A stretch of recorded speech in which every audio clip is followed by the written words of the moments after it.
In the 19th century, England joins the worldwide trade. They bring silks and spices from the other colonies, but unfortunately they accidentally bring the zombie virus too, and soon these monsters are all over the country. Millions of people die and rise again as zombies with a hunger for brains, and the healthy citizens begin studying deadly arts from China and Japan. Eventually the government builds the Grand Barrier, a 100-foot wall encircling London. Then they add the Royal Canal, a very deep ditch that surrounds both the city and its walls.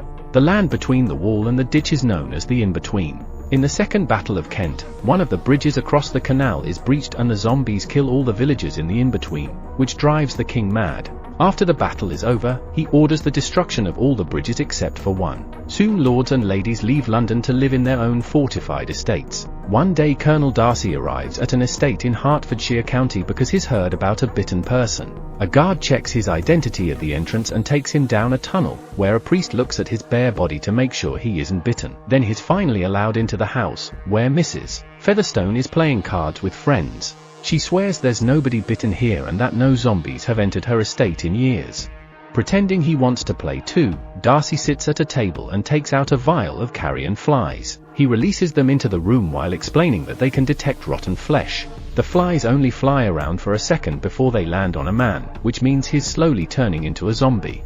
Darcy immediately breaks his glass and stabs the guy's face before decapitating him with his blade. Afterward Darcy asks if this man could have infected anyone in the house.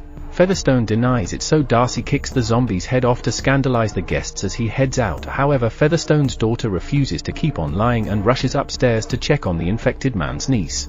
Unfortunately, it's too late. The girl has already turned and attacked the staff, and now she attacks Featherstone's daughter too. Meanwhile, Mr. Bennet has been training his 5 daughters in every form of weapon and martial art known to man so they can defend themselves against the zombies. However, their mother Mrs. Bennet isn't happy about it and wants them to concentrate on getting married. When Mrs. Bennet hears about an upcoming dance, she convinces her husband to let them go as a break. All the sisters are excited about it except for Elizabeth, who isn't a fan of social gatherings. They all put on their nicest dresses but still make sure to hide weapons in them. Later at the party, Bingley is chatting with Darcy but freezes when he sees Jane, instantly falling in love with her. He asks her to dance and they have lots of fun together. Afterward, Bingley insists Darcy should dance too and tells him to ask Elizabeth, but Darcy says she's tolerable yet not handsome enough to tempt him. Elizabeth hears this and walks away, only to accidentally knock over a bottle and embarrass herself in front of everyone. Once outside, Elizabeth starts crying but is interrupted by Featherstone, who has become a zombie. She can still talk and wants to tell Elizabeth something, however Darcy shoots her in the head first. Hearing the shot, a bunch of people come out to check on them. At that moment another zombie appears and the guards ring a bell to announce an attack. While most guests rush to hide, the Bennet sisters get their weapons out and start fighting the zombies. They fight without mercy, bringing down every creature with accurate strikes of their blades and well-landed kicks. Seeing Elizabeth fight causes Darcy to start feeling attracted to her. Afterward, all the zombie bodies are burned. When the sisters go home, Jane can't stop talking about Bingley while Elizabeth won't stop ranting about Darcy's manners and pride while she trains, which makes her movements and punches much more vicious. The next day Jane gets an invitation to have tea with Bingley. Mrs. Bennet makes her take a horse instead of the coach, that way if it rains she may be asked to stay the night. On her way there, some dogs run by because they're being followed by a zombie. Jane gets ready to shoot, but her horse gets scared and drops her before running away. Then Jane tries to shoot, but her musket backfires and hurts her hand. When the zombie finally attacks her, Jane takes out her knife and fights hand-to-hand, quickly cutting off the zombie's hands and slashing its legs. Once it falls, she kicks his chest and stomps on his head to kill him. As it begins to rain, Jane notices a zombie mother with an infected baby in her arms coming for her. The next day Elizabeth arrives at Bingley's house. It turns out they found Jane with the flu, so she spent the night there with a fever and Elizabeth came to see her. However, Darcy is worried that Jane may be infected, so while a doctor checks on her, he releases the carrion flies. The little bugs don't react to Jane and Elizabeth easily catches them all. She crushes them in her fist before giving them back to Darcy with a sarcastic comment. Afterward, Jane joins Bingley and his guests, but she turns down their invitation to play cards, saying she prefers to read. An argument ensues over what makes a real woman and Darcy doesn't know if he is impressed or hates it. That night, Elizabeth secretly watches Darcy train outside. The next day the rest of the Bennet sisters and mother come to pick up Jane and Elizabeth. Bingley wants them to stay, but Darcy reminds him of the risks of infection. He has another argument with Elizabeth, revealing he knows she watched him last night. To keep everyone happy, Mrs. Bennet convinces Bingley to throw a ball to lift people's spirits. On their way home, they notice that the local orphanage has fallen and now the zombie orphans are wandering in the woods. Sometime later, Mr. Bennet introduces his family to cousin Collins, who will get the estate when Bennet passes because women can't be heirs. During lunch, Collins tells them that his patroness is Lady Catherine, an amazing swordswoman who did wonders during the zombie war. He also shows interest in Jane. However, Mrs. Bennet immediately turns him down, saying Jane already has Bingley, and offers Elizabeth instead. In the afternoon, Collins and the sisters leave to visit their aunt, but they stop by the road when they find a fallen carriage with a woman screaming for help. The sisters get their weapons ready, and when the woman comes out, they open fire because she's a zombie. Jane finishes her by kicking her down the hill. As the journey continues, Elizabeth struggles to carry all the weaponry, but Collins only puts it back in her arms instead of helping her. When they arrive in town, they notice the new soldiers who will protect this area. Elizabeth meets Lieutenant Wickham and they immediately hit it off. Darcy is riding nearby and gets jealous when he sees them, so he leaves without a word. Wickham tells Elizabeth that he and Darcy aren't on good terms because of some family issues over money. That night, everyone attends the ball and Jane spends time with Bingley. Elizabeth tries to chat with Wickham, but Collins drags her into dancing while showing lots of energy and enthusiasm. Next, Darcy asks to dance with her too, but Collins makes the moment awkward and causes them to walk away. On his way out, Darcy overhears Mrs. Bennet talking about Jane's future with Bingley and keeps emphasizing his money. Meanwhile, Elizabeth bumps into Bingley and they hear a noise. When they turn around, they see a servant being attacked by a zombie. The duo gets some axes and follows them downstairs. However, the zombie grabs Bingley and makes him fall. Elizabeth immediately slides down and knocks the zombie down before checking on her friend. But when she looks up, she discovers all the zombie orphans hiding down there. She asks them how they sneaked in, and a kid says that their new friend showed them the way in. At that moment, Darcy arrives and starts fighting the zombies, quickly defeating them all with fast slashes of his blade and the help of a kitchen knife. A zombie even gets pushed into the oven. Then Darcy asks if Bingley was bitten and gets ready to kill him too, but Elizabeth assures him that Bingley just fell. Before he leaves, Elizabeth tells him that he's an excellent warrior but a bad friend. The next day, Jane gets a letter from Bingley explaining his family is moving back to London and that he'll start courting Darcy's sister instead.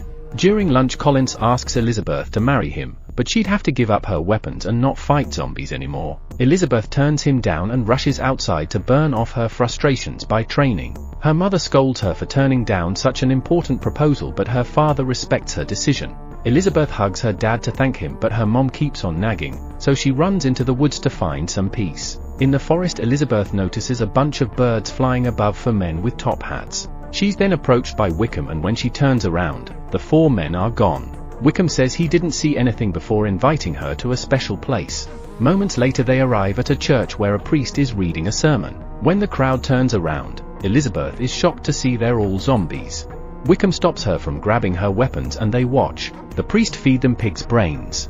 It turns out infected people don't fully transform into zombies if they don't eat human brains, and Wickham thinks this is the key to reaching an understanding between zombies and humans. Elizabeth agrees and points out they should take the idea to the crown. However, Wickham explains the war almost bankrupted the country, so he has nobody to go to for help. Sometime later, a friend of Elizabeth's tells her she's engaged to Collins and asks her to come as her chaperone to meet the in-laws. At Collins's estate, Elizabeth is amused by a picture showing Catherine killing Lucifer. There's also a painting of the 4 horsemen of the zombie apocalypse, who are said to appear when the end is near. Elizabeth realizes they're the men she saw in the woods. Then she finally gets to meet Catherine and her daughter. Elizabeth is shocked to see Darcy is there too and learns he's Catherine's nephew. Soon Wickham also arrives because Elizabeth invited him so he could ask for the money he needs for his plan. Catherine thinks that the idea of befriending zombies is ridiculous and they would never listen to a leader, but Collins points out that the Bible says the Antichrist will lead the undead.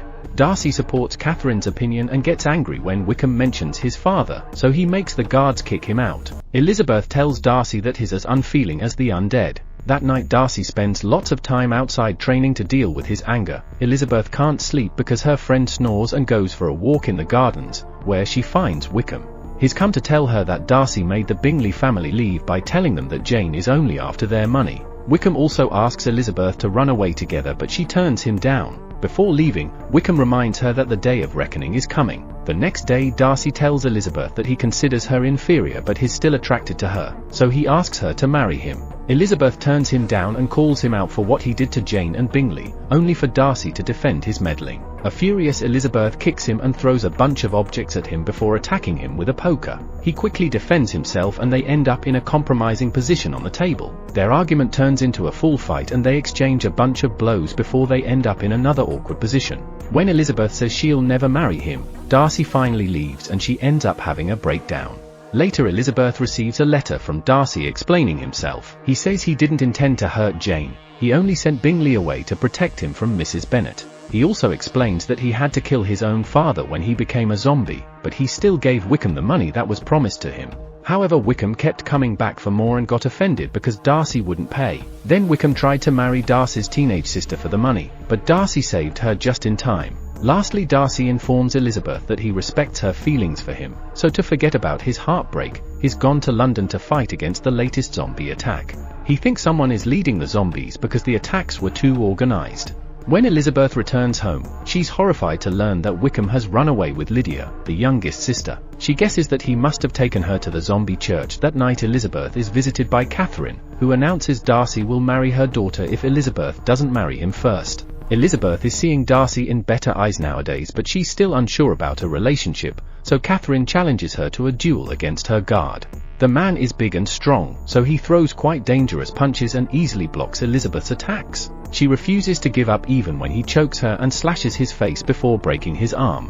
With an excellent kick, she throws him against a beam that breaks and causes part of the ceiling to drop on him. Catherine corners Elizabeth with her swords but admits she respects her resolve. At that moment, Mr. Bennet enters the room to forbid Elizabeth from rescuing her sister because it's too dangerous. Jane volunteers to help, but Elizabeth doesn't want her to come because she wants her to protect the family. Catherine then offers to take care of the Bennets in her estate so Jane and Elizabeth can leave. When the duo reaches the bridge, the soldiers block them and inform them they've set up lots of explosives. The bridge will be blown up tomorrow at dawn to stop the zombie horde in London from invading the rest of the country. The sisters ignore them and continue to move forward. Meanwhile, Bingley is on the battlefield and throws a bomb at the zombies trapped in a trench, but when he's about to leave, a creature grabs him by his scarf. Luckily, Jane arrives just in time to cut the scarf and push him away from the explosion. Nearby, Darcy kills another zombie with his sword, only to find a bunch of undead hands reaching up from the ground. A huge zombie is about to attack him from behind. However, Elizabeth kills it first with an axe. She explains they're standing on a zombie graveyard, so they start stabbing the ground to kill the awakening bodies. Afterward, Elizabeth tells him about her sister being at the church, and Darcy has to inform her that the building was burned down 5 days ago, so her sister is probably dead. When Darcy leaves, it's revealed he was lying. He told Elizabeth that the church was down to keep her away from danger, but the building is actually fine. He sneaks around the church and sees the 4 horsemen of the apocalypse guiding a horde of zombies. Meanwhile, Elizabeth notices Bingley keeps looking at the road that goes to the church and not at the bridge where he's supposed to oversee the detonation.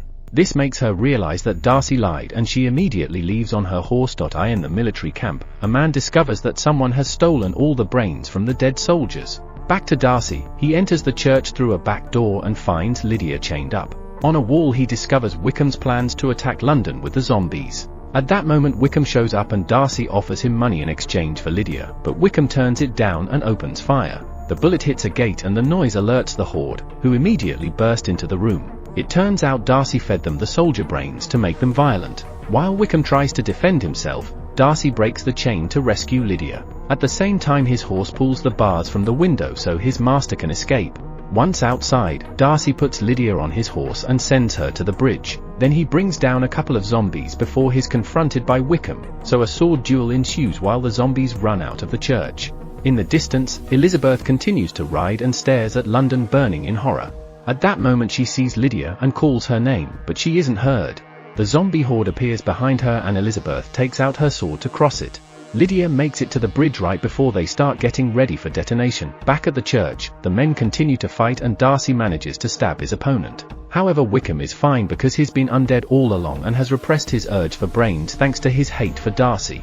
Wickham explains the 4 horsemen have risen from hell and he's the Antichrist that will lead them. He starts choking Darcy and gets ready to decapitate him, only for Elizabeth to stop him by cutting off his arm and trampling him with her horse. Afterward, the couple rides away on Elizabeth's horse while the zombie horde chases after them. They make it to the bridge right as the soldiers activate the bombs, and the sisters think Elizabeth is getting killed by the resulting explosions. However, when the smoke clears, Elizabeth is crawling on the rubble. She finds Darcy's unconscious body near her and cries as she kisses him and says she loves him. A few days later, Bingley asks Jane to marry him and she obviously says yes. Darcy wakes up from his coma and tells Elizabeth he heard her on the bridge.